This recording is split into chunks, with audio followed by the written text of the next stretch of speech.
Lady from Georgia, Ms. McBath. Thank you so much, Chairman Scott, for hosting this important hearing today, and thank you, Secretary Walsh, for taking the time to be with us.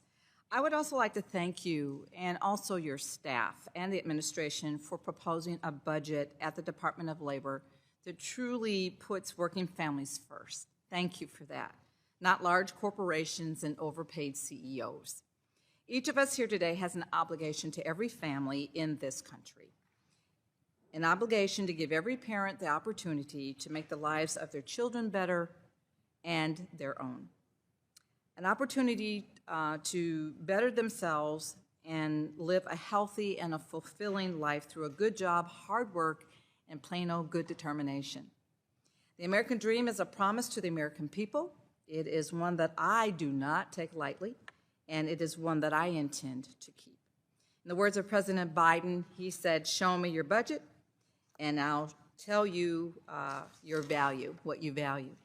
And through the Department of Labor's proposed budget, it's obvious to those of us who are here engaging in good faith with you today and the current administration that you also take this promise to heart and that you truly do value American workers and their voices in the workplace.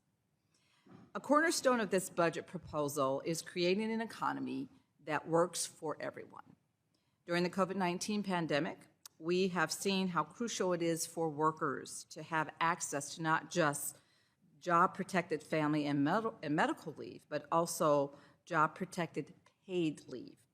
While the Family Medical Leave Act, FMLA, was an important step in the right direction, the average American knows that they cannot afford to take more than just a few days of unpaid leave or time off to welcome a newborn or care for sick or disabled loved one.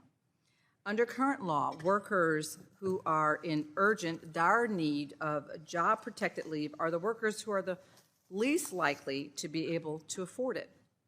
The guarantee of leave means nothing to the American people if they can't afford to take the unpaid time off to actually use it.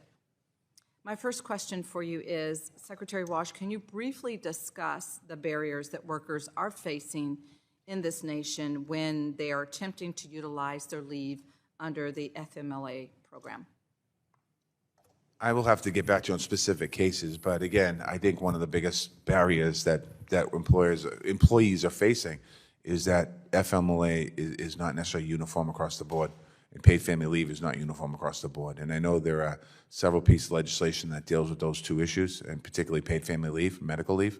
And as I mentioned a little earlier today, I think well, maybe just more than two, but two big crises facing our economy is number one, childcare, and the second would be paid family leave, which is in the same line with that. We saw it during the pandemic in the beginning days. We see it now, today. So there's certainly opportunities for us to do more there for American workers and, quite honestly, American companies. Well, thank you for that. And then also, Secretary Walsh, in the President's State of the Union address, he called for creating a new federal paid family and medical leave program. If such a program were to be created, it would bring the United States in line with most of the other developed nations around the world. Can you tell us why job-protected paid family leave is such a crucial policy for the betterment of American workers and their families in the United States? Yeah, I'm gonna just answer it for the other side for a minute from the business standpoint.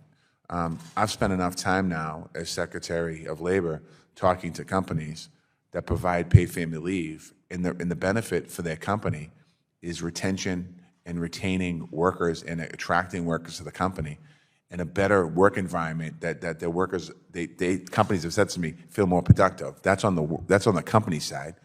On the worker side, it allows the families to have less stress and opportunity, and allows families actually, more people to go back into the workforce. We saw the beginning days of the pandemic where women dropped out of the workforce at historic numbers, and there was a fear at one point in my tenure as Secretary of Labor that we weren't going to get women back into the workforce. They're critical for our economy. We're starting to see more women go back into the workforce, but it's not because that they want to, because they still have challenges at home. It's because they have to support their family. If we had a good paid family leave program in place, we would have opportunities for our employees and employers. This program benefits both sides. It doesn't benefit one. and it benefits both sides. It benefits the employee in the company, and it benefits the employer. Thank you so much. Now yield back my time. Thank you. Gentlelady's time has expired.